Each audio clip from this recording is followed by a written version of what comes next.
If I were God. Welcome to my channel.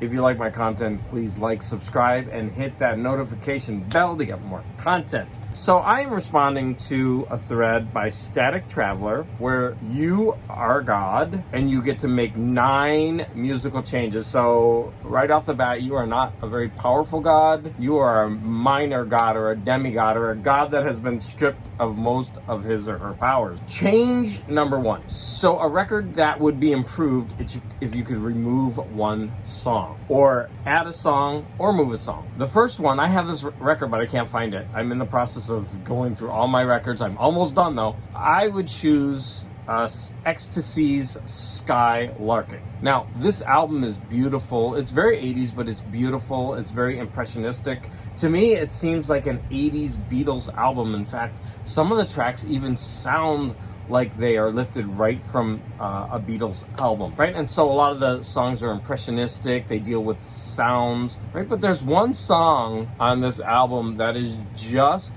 a dud. It's dumb. It's really super I can't even say it. You're really super girl. It's just a stupid song. And whenever, like, it's like the 4th song on the album, and as soon as it hits that song, it's like everything stops. It's a joke. It's meant to be funny, but I feel it just breaks the impressionistic rhythm of the album, that it should have been a B-side to a single and maybe added on a deluxe edition. But I'm not finished with this category yet, because there's also one that I would move. The album is Gary Numan's Telecon. So I'm not going to talk about the album, I'm going to talk about the deluxe edition CD. Because when they put out this deluxe edition CD, they did something really weird. They did a good thing. They added bonus tracks, which is perfect, right? But what they did was they took 2 bonus tracks and they stuck it where side 1 ends and side 2 begins. So they inserted 2 additional tracks. And they were tracks that weren't originals. So they were electronic versions of Satie's Gymnopédies. And they're good songs, right? I don't mind them at all. But they should have been put at the end, right? Because it really interrupts the flow of the album. So I listened to this album basically on repeat while I read Lord of the Rings as a kid. And so for me, that I heard it so many times, it's ingrained. And so to have those 2 tracks in there just really interrupts the flow of the album for me. So I wouldn't delete those tracks. I would move them to the end. All right, number 2 is what artist would you resurrect from the dead? So an artist that I'm going to choose, Harry Chapin. Now, Harry Chapin, mostly 70s singer-songwriter, and I just feel that if he had been able to write songs as an older or an old man, I think he would have written some powerful songs. So the songs that he wrote as a younger man were very, I believe, insightful. The 3rd category is an album you would obliterate. Now, this one was really difficult for me. There's one that I remember that it's always really hard for me to listen to, even though it's actually a good album and it's got really good reviews on Amazon, and it's Liza Minnelli's Results. Now, I was a Liza Minnelli fan before this album came out, and when it actually came out, I bought it, and when I put it on, I was shocked because, number 1, it was produced by one or both of the Pet Shop Boys. The whole album is based on kind of a disco and electronic beat, and that's totally fine. I love that type of music, but Liza Minnelli has a stunning voice, and it just seemed her vocals were buried. She wasn't allowed to sing. Liza Minnelli wasn't really allowed, she wasn't given the material that was right for her. Even though it's not a horrible album, this is an album that I don't listen to, even though some of the songs are good. So I wouldn't mind obliterating that one. Liza Minnelli, Results. Number 4. Show an album that shows the power of nature. Again, this was hard for me because I'm going through all my albums, rearranging them. So I grabbed one of the first ones I came across, and I think it's a bit of a cheat, right? Because this isn't a real picture. This looks like Niagara Falls. I'm not sure if it is, but if you've ever been to Niagara Falls, then you know that those falls are very powerful. Okay, number 5. You have to make a Franken Musician by melding 3 people together. One of my favorite albums is Trio, and that's Linda Ronstadt, Dolly Parton, and Emmylou Harris. But since it was already made and they were already kind of melded together, then I won't pick any of them, even though all three are stellar. I'm gonna go with Sinead O'Connor for her stunning voice, Chris Isaak for his stunning voice and also his showmanship. He's very entertaining live. And then finally, Prince. Not only does he change his voice often, but he can play all the instruments and write all the music. And I mean, he is an all-around musician. And so for having him around for eternity to do the music and write the songs, for these two to sing, that would be an amazing Franken Musician. Franken Musician. Number 6, you have to pick one male and one female. I should have picked these two, right? Because to me, they're amazing. But listening to For All Eternity, nothing compares to Baby Did a Bad, Bad Thing. I don't know.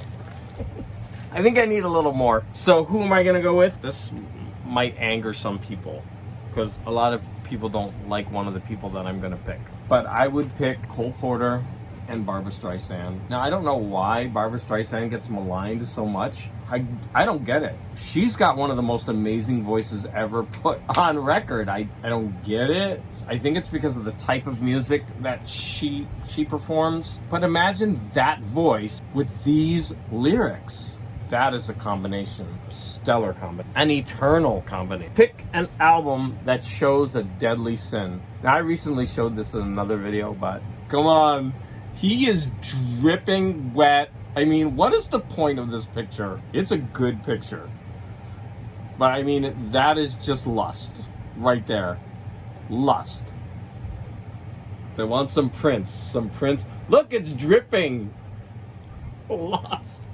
That's lust, Prince. Number 8, the fun one. The one that has cracked me up in so many videos. Which artist are you gonna consign to hell, right? For musical crimes. So in many videos, I've seen people, they threw Bob to hell. And they threw Meatloaf to hell. And Elton John is in hell.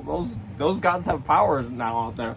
And Billy Joel, poor Billy Joel, he's in hell. Like, I don't get it. But they make me laugh. There's only been one so far that I've really agreed with, and that's Eric Clapton, so he can go, all right? I'm totally fine with that. I wanted to pick Jimi Hendrix for this, but I just couldn't, because he's too important for so many reasons. I just think his music is boring. Not off, but it's boring to me. And I know a lot of you out there will be like, what is his problem? Unsubscribe. But who am I going to consign to hell for musical crimes? Whitney Houston. I love this album. I love it. I heard it when it first came out. Her next album, she went disco poppy. It was okay. I didn't love it as much as this. But then she remade I Will Always Love You. And that is like nails on a chalkboard to me. Okay, so let me explain why. As a kid, I listened to I Will Always Love You by Dolly Parton, right? I knew the story behind it. She wrote it with feeling, emotions. She experienced that. And she sang, and you can hear that emotion in her voice. I'm very used to the Dolly Parton. And then you get this robotic, discoized. It's like she stripped the song of all emotion. She put it through a computer, she threw on a disco beat, and then she did vocal acrobatics and somersaults all over that song. And can she sing? Yes, she can sing. I am not disputing that. Her voice is 1,000 times better than Dolly's. I'd still rather hear Dolly. She sings with power. She does have a powerful voice. She sings with passion.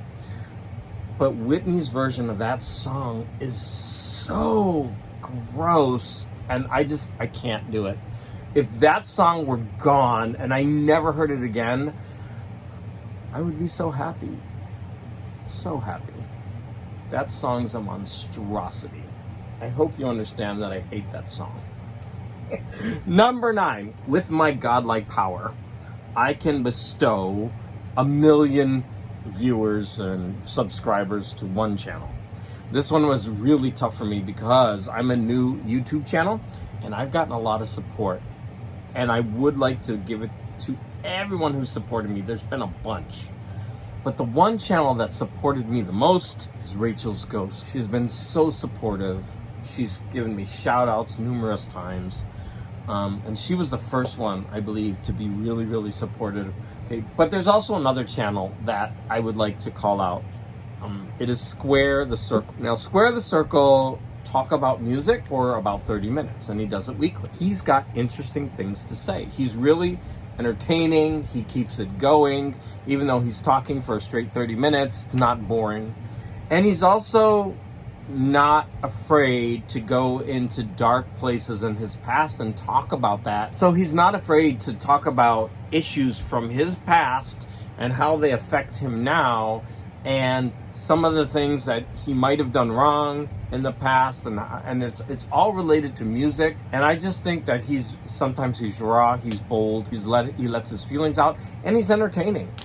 I really love his thumbnails, because they always have this like weird psychedelic scene, and then you'll see his face in there somewhere. It's pretty awesome. Am I allowed to do that? Am I allowed to talk about too? I'm a god, I can do what I want. So Rachel's Ghost and Square the Circle. So please check out some of my other content, and I hope to see you next time.